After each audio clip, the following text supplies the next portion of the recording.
নমস্কার বন্ধুরা, এই বৃষ্টির ওয়েদারে গরম গরম চা আর পকোড়া খেতে কার না ভালো লাগে বলুন। তাই আজ আমি এই মেঘলা ওয়েদারে বিকালে বেরিয়ে পড়লাম নতুন কোনো জায়গায় চা আর পকোড়া খেতে।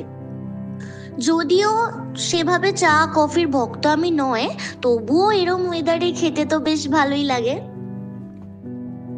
কফির কথা বলতে মনে পড়লো উলুবেড়িয়ার কফি হাউসের কথা। তাই আর এদিক ওদিক না ঘুরে সোজা আজকে ডেস্টিনেশন বানিয়ে ফেললাম উলুবেড়িয়া কফি হাউস ক্লাসিক।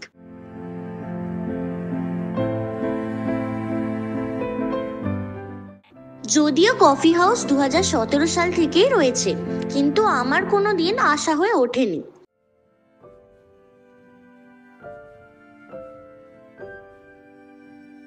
তবে পোস্ট লকডাউনে এই নতুন রিনোভেশন করে জায়গাটি দেখতে বেশ ভালো লাগছে।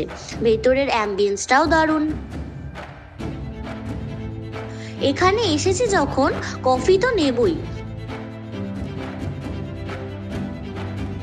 আর কি নেওয়া যায় বলুন তো, চলুন দেখি। আমি মেনুটা দিয়ে দিলাম, আপনারা চাইলে পজ করে দেখে নিতে পারেন। এখানে অনেক কিছুই পাওয়া যায়, তবে আমি ফিশ ব্যাটার ফ্রাই অর্ডার করলাম, যেটা 2 পিস 189 রুপিস পড়লো। দেখতে বেশ ভালোই লাগছে, এবার দেখি খেতে কেমন লাগে।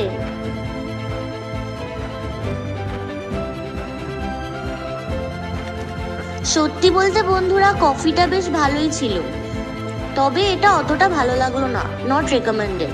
আপনারা এলে কফিটা কিন্তু অবশ্যই ট্রাই করবেন। আপনারা যারা ভাবছেন আসবেন বা অলরেডি এসেছেন, আপনাদের অভিজ্ঞতা কমেন্ট করে জানাতে ভুলবেন না। আজকের জন্য এতটাই। ভিডিওটি ভালো লাগলে অবশ্যই লাইক ও শেয়ার করবেন, আর আবার দেখা হবে পরবর্তী কোনো নতুন ভিডিওতে। টাটা।